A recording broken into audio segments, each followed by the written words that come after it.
اپنی تحریکیں چلا رہے تھے، اور 1857 جنگ آزادی بھی مسلم حکومت کو بچانے کے ساتھ ساتھ اسلام کو بچانے کی بھی یہ آخری کوشش تھی۔ یہاں سے 712 سے جو کہانی شروع ہوئی تھی مسلم دور حکومت کی، وہ 1857 میں یہاں پر ختم ہو گئی۔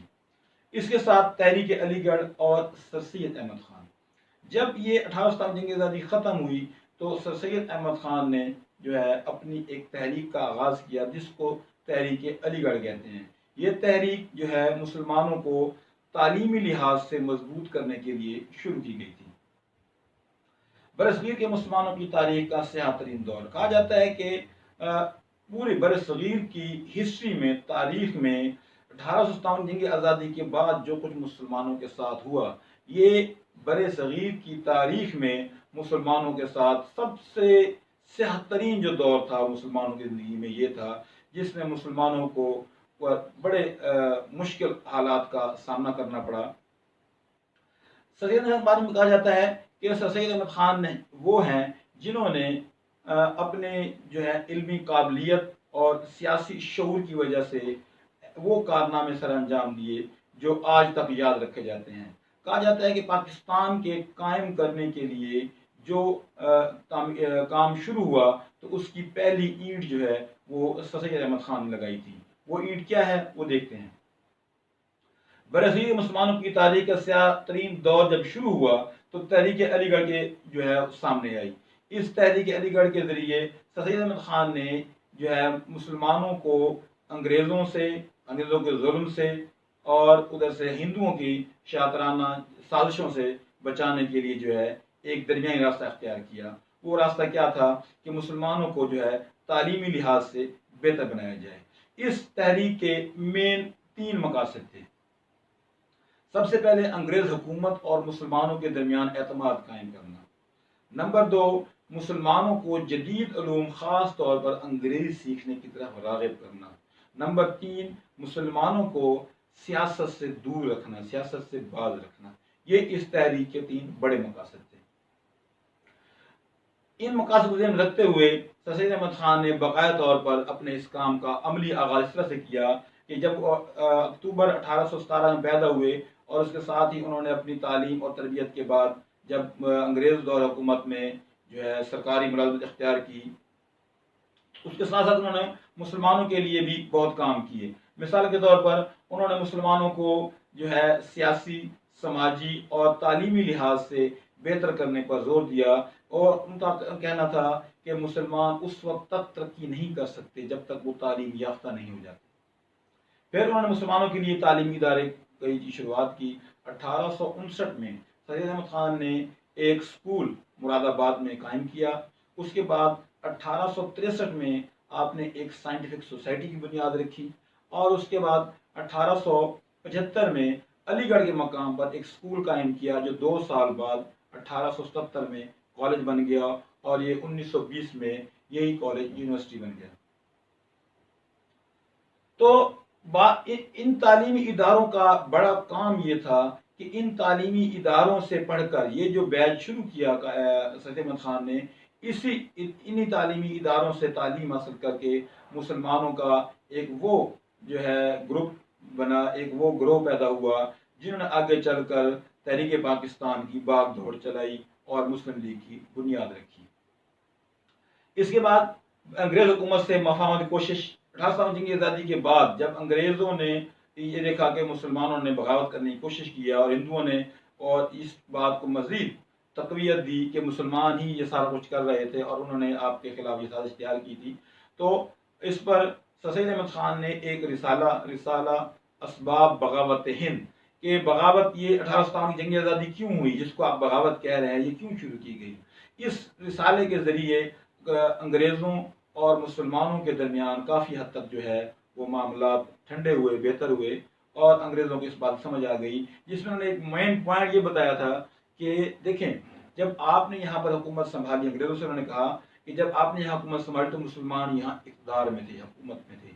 جب کوئی بھی، یہ ایک نیچرل قانون ہے، قدرتی امر ہے کہ آپ جب کسی بھی ملک پر، کسی قوم پر حملہ کریں گے اور ان سے ان کی حکومت وطن چھیننے کی کوشش کریں گے تو اپنے طور پر اپنی پوری کوشش کریں گے۔ اب جب کہ آپ کی حکومت یہاں قائم ہو چکی ہے، اب مسلمان کبھی آپ سے کوئی غداری یا کوئی سازش نہیں کریں گے۔ انہوں نے اپنی آخری کوشش کرنی تھی، وہ کر دی۔ اب وہ آپ سے وفادار رہیں گے آپ کے، اور جو آپ قوانین بنائیں گے وہ ان قوانین پر عمل درآمد کریں گے۔ تو ان کی اس مفاہمتی کوشش سے مسلمانوں پر کافی حد تک جو ہے وہ ظلم و ستم میں کمی آ گئی۔ سیاست سے پہلے تعلیم پر توجہ۔ 1885 میں انگریزوں نے برصغیر کے لوگوں کو سیاسی طور پر باشعور بنانے کے لیے ایک سیاسی جماعت کی بنیاد رکھی، انڈین نیشنل کانگریس۔ لیکن سید احمد خان نے مسلمانوں کو یہ سیاسی جماعت میں شامل ہونے سے منع کر دیا، کیونکہ وہ چاہتے تھے کہ مسلمان پہلے جو ہے اپنی تعلیم پر توجہ دیں۔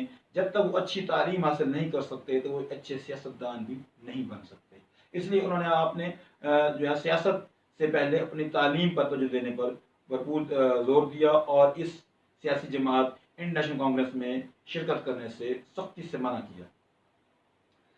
پھر ہے سید احمد خان کے کارنامے۔ دیکھیں، سید احمد خان کے کارنامے وہ ہیں جو صرف ان کی زندگی تک محدود نہیں رہے، بلکہ ان کے کارنامے اب بھی اگر اس چیز کا بغور جائزہ لیا جائے تو آج تک ان کے جو کارنامے ہیں ان کا اثر ہم تک پہنچ رہا ہے۔ وہ اس طرح، اگر مسلمان خود کو جدید تعلیم سے، مغربی تعلیم سے، انگریزی تعلیم سے خود کو روشناس نہ کرواتے تو وہ اپنے مطالبات کس طرح انگریزوں کے سامنے رکھتے اور اپنی بات چیت کرتے۔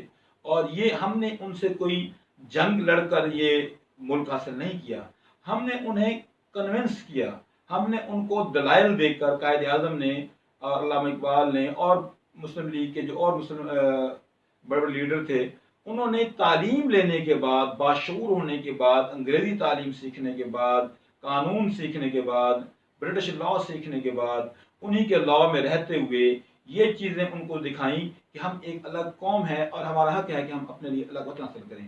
تو یہ ان کے کارنامے ان کی زندگی تک نہیں رہے۔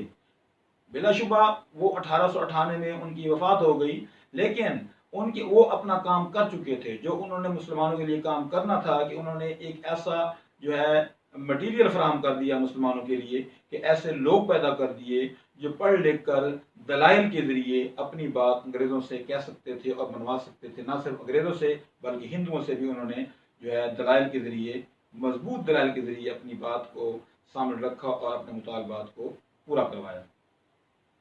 اب اس کے بعد آتے ہیں ہم تقسیم بنگال۔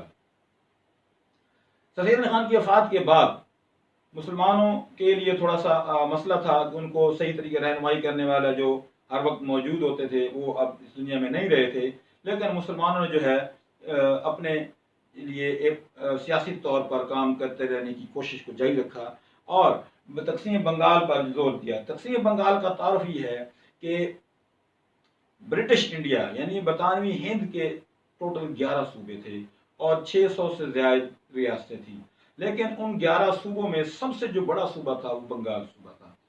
یہ صوبہ آبادی اور رقبے کے لحاظ سے ہمارے آج کے موجودہ جو صوبہ بلوچستان ہے اس سے بھی بڑا صوبہ تھا۔ یہ صوبہ آبادی اور رقبے کے لحاظ سے اس طرح سے تھا کہ اس کی مشرقی حصے میں مسلمان اکثریت میں تھے اور مغربی حصے میں ہندو اکثریت میں تھے۔ اس کا دارالحکومت مغربی بنگال کلکتہ میں تھا، اور اس صوبے پر جو اس کی صوبے کی سیاست پر، اقتصادی حالت پر اور معیشت پر جو ہے وہ ہندو برجمان تھے، قابض تھے۔ تو مسلمانوں کے لیے بہت بڑا مسئلہ تھا۔ تو انگریزوں نے یہ دیکھا کہ یہ انتظامی لحاظ سے بہت بڑا صوبہ ہے اور اس صوبے کو چلانا ایک گورنر کی بس کی بات نہیں ہے، اس لیے وائسرائے ہند نے برطانوی پارلیمنٹ کو لکھ کر بھیجا کہ اس صوبے کو انتظامی لحاظ سے 2 صوبوں میں تقسیم کر دیا جائے، جو کہ منظور ہو گیا۔ اور اس طرح حکومت کی طرف سے بنگال کی تقسیم کی منظوری کے بعد اس کو 2 صوبوں میں تقسیم کر دیا گیا، مشرقی بنگال اور مغربی بنگال۔